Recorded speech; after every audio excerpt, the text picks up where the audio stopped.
Fala galera, beleza? Tudo bem? Então, vou fazer com vocês hoje a correção de alguns tópicos da apostila para adiantar um pouco, né? Finalização da apostila volume 2 e para podermos chegar aí com tranquilidade na apostila volume 3, ok? Então, espero que vocês estejam bem, tá? Um forte abraço aí para todo mundo. Um forte abraço, tá ok?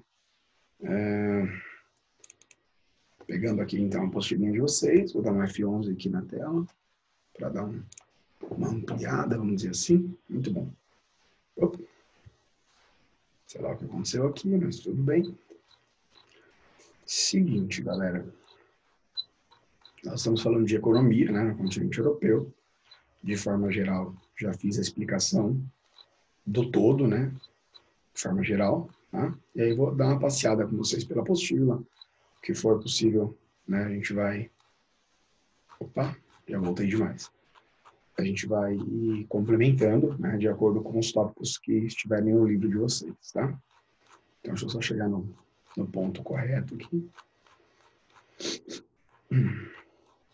E aí as dúvidas que forem surgindo, né? Vocês, por favor, me notifiquem nas aulas online, nas aulas remotas, tá? Nas conferências aí, nas videoconferências, né? Deixa eu dar uma diminuída aqui na tela, que está um pouco complicado. Então, Europa, aspectos contemporâneos do Velho Mundo.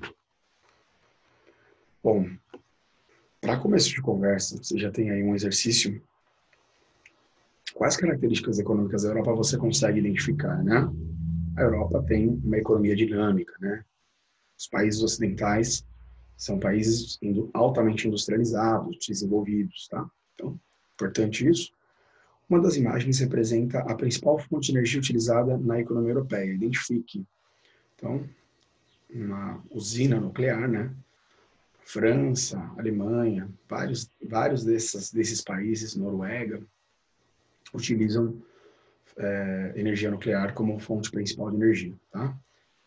Países como a Islândia, né, que é um país ístmico, né, é uma ilha, né, formada por vulcões, ela tem energia geotérmica, né? Então a gente tem variadas possibilidades de energia na Europa, mas a nuclear se destaca bastante, tá? E o continente que mais investe em energia renovável também é o continente europeu, tá? Eles têm pesquisa, né, têm dinheiro, acabam fazendo mais isso do que as outras regiões do mundo. Por fim, qual símbolo representa a bandeira? Espera-se que vocês identificam que é a bandeira da União Europeia. Não sei se está em cima aqui, né? Isso aqui, ó. Tá? A bandeira da União Europeia, que é o bloco econômico formado por 26 países, né? Com a saída do Reino Unido são 26, eram 27 até 2016. Esse é o bloco econômico mais desenvolvido do mundo, né?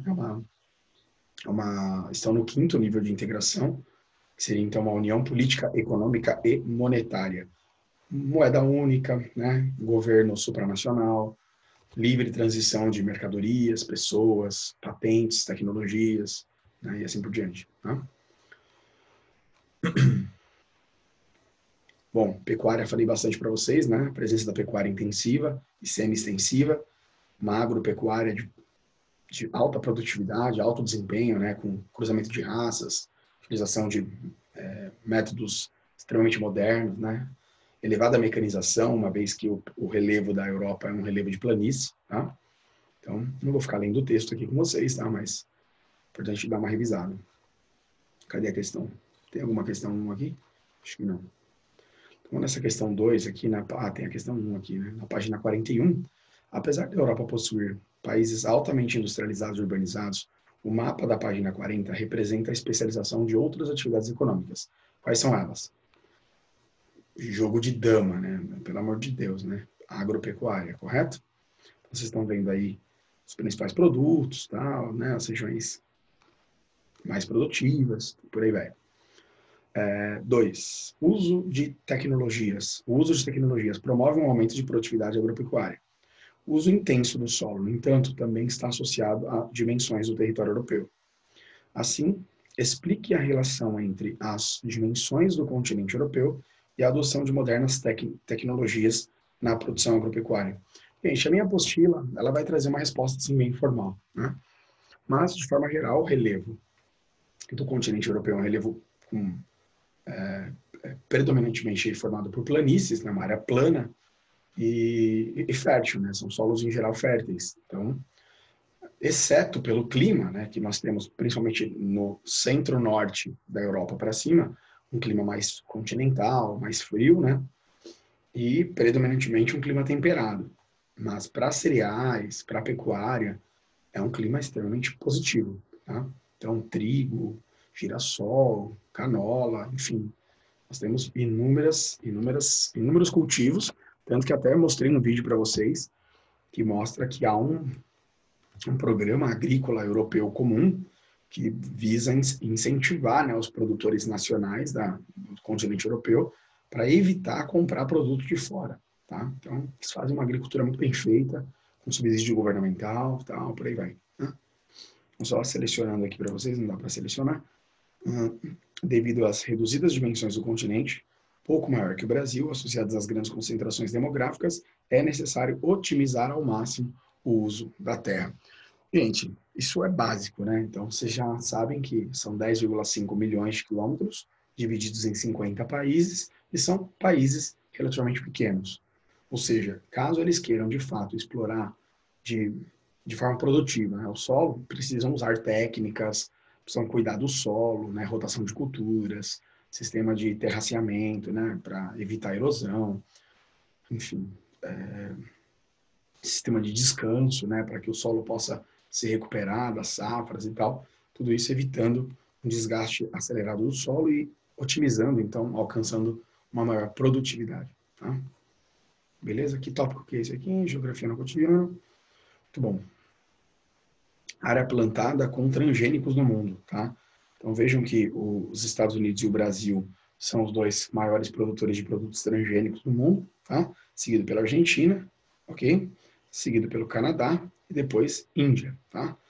A Europa, eles têm bastante reserva em relação ao uso indiscriminado, né, de agrotóxicos, de defensivos e também de transgênicos, tá? Então, eles têm, de forma geral, vocês sabem, um bom padrão de vida e grande parte dos cidadãos que tem esse perfil socioeconômico mais alto tem um critério bem rígido na hora de escolher o alimento que vai servir na sua mesa. Então, procuram alimentos naturais, alimentos feitos de forma artesanal, eles querem saber a rastreabilidade dos produtos, eles querem saber qual é o clima, né, como estava o tempo no dia que foi colhido, enfim, eles querem saber tudo, tá?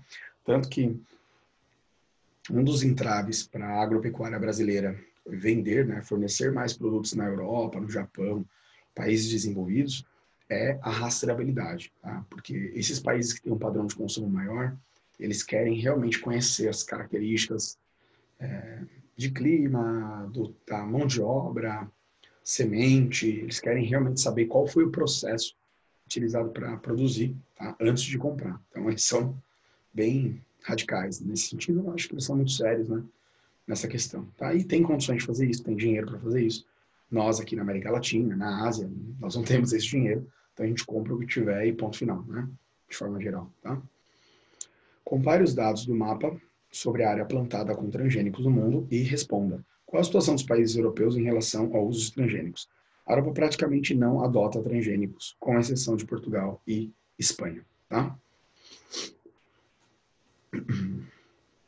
Questão 4.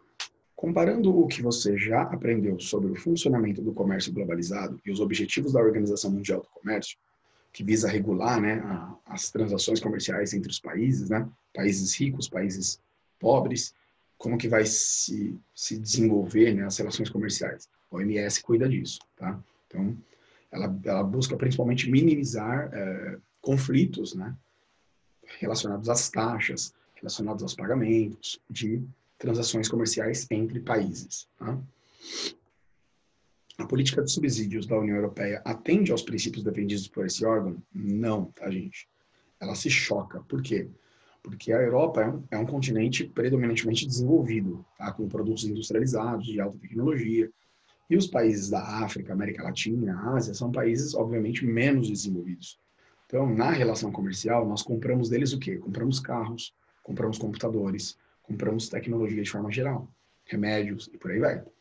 Eles, tecnicamente, deveriam ter abertura maior a comprar os nossos produtos. Soja, ferro, petróleo, etc. e tal. Mas, principalmente, vocês já viram, eu já expliquei que na agricultura, eles criam uma barreira, um protecionismo, que é visar subsidiar os seus próprios agricultores do continente europeu, diminuindo a entrada de produtos estrangeiros. E isso, obviamente, cria um grande risco, né, para o desenvolvimento das nações subdesenvolvidas, tá? E isso deveria ser melhor acordado, porque eles querem vender os produtos deles aqui, só que não querem comprar os nossos lá, tá? De forma geral, tá? Não é sempre, mas de forma geral. Tá bom? Avançando, né? Estamos indo aí para a página 44. Página 44, gente. Tem um gráficozinho. Um dos aspectos dessa situação preocupante refere-se à possibilidade de expansão de terras para atividades agrárias. Observe o gráfico. Com base na análise do gráfico, quais são as perspectivas de expansão agrícola da União Europeia de acordo com as reservas de terras disponíveis para o consumo? Então, olhem aí o gráfico, por favor. Reservas de terras agricultáveis no mundo. Nós temos então aqui a União Europeia, né? Nós temos aqui, ó, áreas já ocupadas, eles têm bastante área já ocupada, e áreas ocupadas com pastagens, tá? Então, o limite é baixo, né? Vejam que de todas as regiões do mundo que são são muito produtivas em termos de agricultura, o Brasil é o único país assim que de fato esbanja a capacidade de ainda aumentar a sua produção, tá? De forma geral, a ONU estima que a população mundial chegue a 9,1 bilhões de pessoas em 2050, e nós vamos precisar de 60% a mais de alimentos para alimentar todo mundo. Claro que a gente sabe que isso é mentira, porque hoje pessoas já passam fome, né? Quase 1 bilhão de pessoas passam fome hoje. Daqui a 30 anos, eu acredito até que mais pessoas vão passar fome, tá? Não há nenhum interesse, pelo menos hoje, né, do mundo, de resolver o problema da fome nos países, no mundo e por aí vai, tá? Mas, desses 60% a mais de comida, né, que o mundo vai precisar, no mínimo, tá? No mínimo 50% vai sair do Brasil. Porque o Brasil tem aqui uma janela ainda muito grande para produzir alimentos para o mundo todo, é o grande celeiro do mundo, tá? E o continente europeu, né, de forma geral, não tem tanta terra assim. Não dá muito para sair muito de onde eles já estão. Ou eles aumentam a produtividade, ou eles param onde estão e tem que comprar dos outros, tá? A União Europeia tem uma perspectiva muito baixa, porque é um continente de extensão territorial pequena e, de forma geral, as terras já estão ocupadas por atividades agrícolas ou pecuárias e assim por diante, tá? Beleza. Atividade industrial.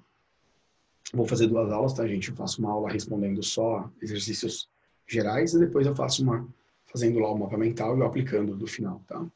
Então, atividade industrial, vocês já viram que a Europa, principalmente aqui na região central, ela é altamente industrializada, né? Um dos maiores parques industriais do mundo, com a maior produção industrial per capita, né? Eu mostrei isso para vocês no slide, na aula. E vocês têm aqui alguns setores, né? Então, naval, indústria química, automóveis, tradicional e assim por diante, tá? Então, de forma geral, vocês têm uma concentração industrial nos países ocidentais, Rússia, concentração na parte europeia da Rússia, tá?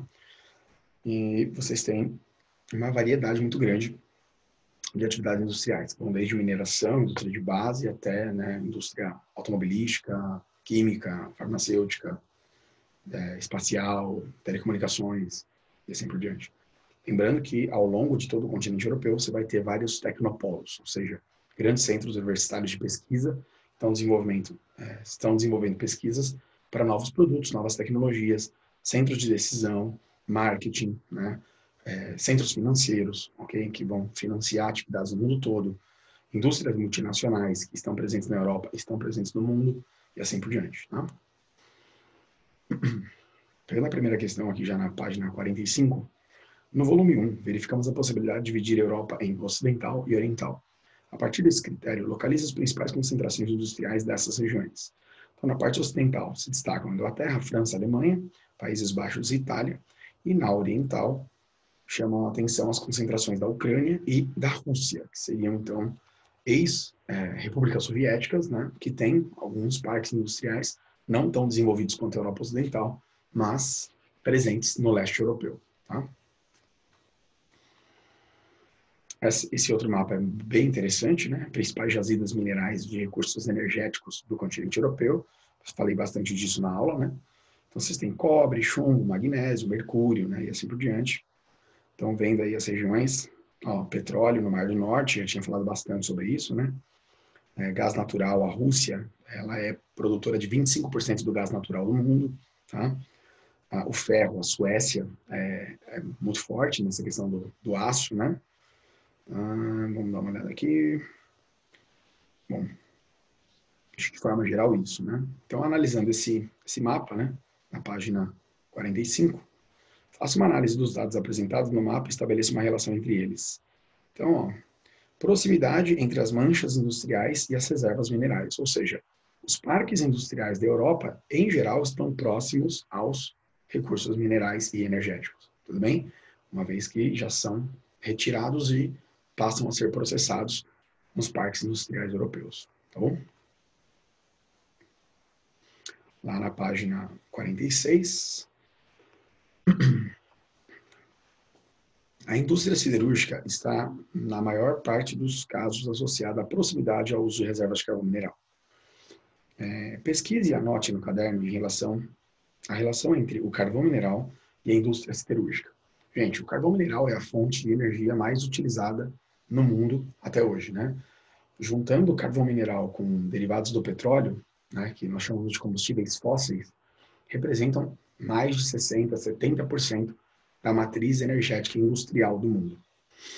Infelizmente, né, porque a gente sabe que isso causa danos ambientais, aquecimento global, aquela coisa toda. Né? Mas o uso do carvão mineral está diretamente associado às termoelétricas, né, que são regiões que são plantas industriais que queimam o carvão em grandes fornos, né, e com isso aquecem a água e através desse aquecimento você transforma então em energia elétrica, tá? As termoelétricas são muito usadas na China, nos Estados Unidos e também em vários países industriais da Europa. Ainda que a Europa esteja migrando para energia nuclear, para energia renovável, tá? Mas não tem como, né? Dada a tecnologia ser muito conhecida e ser uma tecnologia mais barata, o uso de carvão mineral nas atividades energéticas industriais é bastante intenso até hoje. Tá? Aqui embaixo nós temos a questão 4. Né? Nas últimas décadas, a dispersão espacial das indústrias tem se tornado um fator relevante na economia da Europa. A indústria automobilística é um dos principais segmentos envolvidos nessa dispersão. Em direção ao leste europeu, acesse o QR Code ao lado e responda: o que está levando a essa dispersão geográfica da indústria? Pessoal, a busca de áreas com menores frotas de automóveis por mão de obra e por mão de obra mais barata. Vocês já sabem disso, né? A gente já tem falado disso desde a apostila do trimestre passado, né? Que as grandes indústrias multinacionais, elas estão em busca de maiores lucros. Então, para isso, elas querem menores custos. Mão de obra mais barata, menos impostos, subsídios dos governos, né?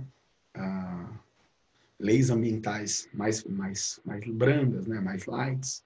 Então, essas empresas saem dos países centrais, na Europa tal, e vão para os países periféricos, países mais pobres, em busca dessas relações. E, claro, regiões do mundo onde existe ainda um mercado consumidor maior para esses veículos. Porque na Europa, de forma geral, os sistemas de transporte são extremamente avançados. Nem todo mundo precisa ter carro, porque você tem um trem, um metrô de alta velocidade, né? Você tem Uber hoje em dia. Então, muita gente, principalmente os mais jovens, não estão tão preocupados em ter um carro assim. Hoje em dia, é quase que dispensável ter carro, né? Você pode usar um Uber, pode usar um sistema de transporte coletivo, principalmente morando num país desenvolvido, né? Não é o caso do Brasil, o sistema do transporte público é um lixo, né? Mas na Europa não é o caso, tá?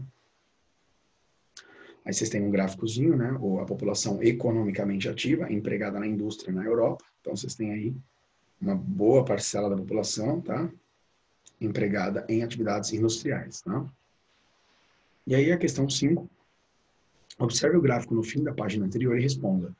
A maior participação da população economicamente ativa no setor de indústrias, né, secundário, destacam-se mais nos países do leste ou oeste da Europa. De acordo com o gráfico, podem ver aqui, ó, Bulgária, Romênia, Eslováquia, né? Eslovênia, desculpa. Então a gente percebe que o leste europeu tem uma maior participação de população economicamente ativa em áreas industriais, setor secundário. Professor, e o oeste? Seria mais no setor terciário, setor de serviços, informação, etc. e tal, tá? Esses países são ex-repúblicas soviéticas, né? Então tem uma economia ainda não tão dinâmica quanto a economia dos países ocidentais. Eu já falei bastante isso para vocês. Por favor, quem não leu, né, dá uma lida no texto da apostila, tal, que eu acho importante isso. Beleza? Eu vou fazer a última aqui para encerrar. Questão 6, olhando para esse gráfico aqui em cima. Principais setores com aumento do produto interno bruto na indústria. Valor em milhões, população em participação em porcentagem. Tá? Então, farelo, plataformas de perfuração e exploração de petróleo, minérios. Qual seria a participação, então, dos produtos dos setores econômicos no produto interno bruto da indústria? Tá? Quais são os principais produtos exportados do Brasil para a União Europeia e quais são os principais produtos que o Brasil importa da União Europeia? Então, vocês estão vendo as duas pontas aí, tá? E fica muito claro que os produtos primários ganham destaque no saldo de exportação do Brasil para a União Europeia, né? Soja, né? Produtos primários, né?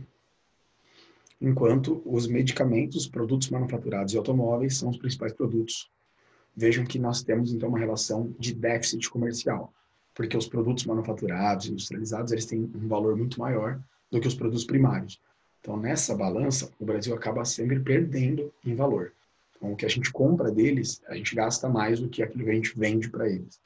Essa relação acontece entre os países e o Brasil precisa, obviamente, investir em educação, pesquisa e tecnologia para tentar mudar isso e começar a fornecer produtos com média ou alta tecnologia que tem o maior valor, tá? Não que o Brasil pare de exportar commodity, mas seria interessante para o Brasil não depender só disso, né?